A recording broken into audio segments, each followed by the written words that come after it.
Hi, I'm Nick Buckley. I'm running for Mayor of Greater Manchester next year, in 2024. Have you walked around your town centre recently, or through the city centre? Seen all the people in sleeping bags, cardboard boxes, people sat on wet pavements with paper cups in their hands, hoping to get a few coins off you? It's disgraceful. I'm ashamed. You should be ashamed that we allow our fellow citizens to live and die on the streets. But you've heard all this before. Every politician comes along and gives you some promises about rough sleeping, how we're going to end it. Andy Burnham told you all this 5-6 years ago, how he was going to eradicate rough sleeping in 3 years. He's had 6 and spent hundreds of millions, and it's slightly better than it was. So why would you believe me? I could be full of it as well. Talk's easy, action's hard. Well, look at my action. I've been working with rough sleepers for over 2 decades. I've won awards for my projects. I set up a charity that works with rough sleepers. I've got rough sleepers off the streets into accommodation, into jobs, saved their lives. I remember one story, getting someone's mum to drive all the way from Plymouth to Manchester to pick up her son who'd been living there for 2 years. That's the sort of thinking we need. The state can't solve all our problems, and in fact the problems it tries to solve, it usually makes it worse. But a mother's love can solve someone's problem. We need to look outside the box and start looking for new ideas. The first thing we do in Manchester and across Greater Manchester is we stop begging. I want a begging-free region, because begging encourages people to sit on street corners to earn money for drugs. Those drugs damages them even more. And what happens? They end up on the streets, living in cardboard boxes and entries. We stop the begging straight away. The second thing we need to do is we need to get people off the streets. We do that by creating hostels. We look at empty warehouses across Greater Manchester, and we buy garden sheds and we fill it with garden sheds and we zone it off, so we have A zone, B zone, C zone, etc.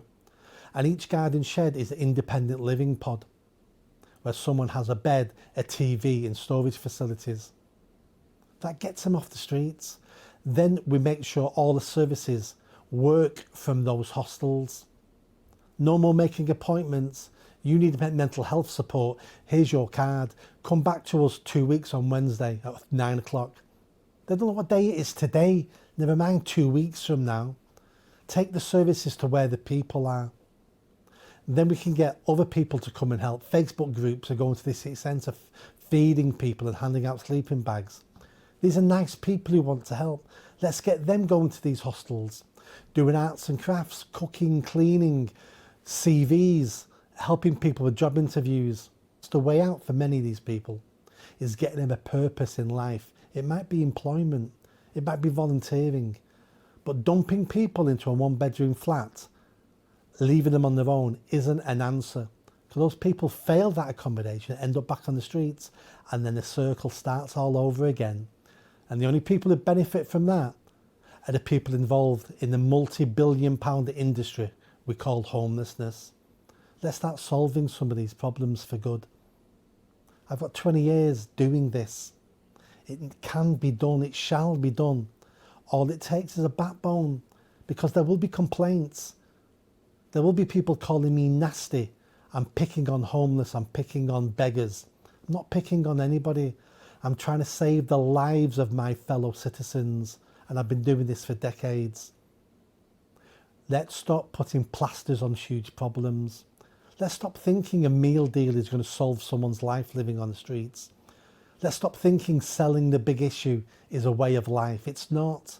Selling the big issue is legalised begging. It's part of the problem. But you won't hear anybody else saying these things. But most of the people who work in rough sleeping in Greater Manchester believe every word I say and know it's true. They just don't want to say it. Let's change it. Let's change Greater Manchester, and let's start saving the lives of our fellow citizens. So in May 2024, if you want change, if you want to stop seeing people living in entries and in cardboard box, I'm your candidate. I won't impress everybody. Not everybody will like my methods, but I'm going to get people off the streets and into accommodation. That I guarantee.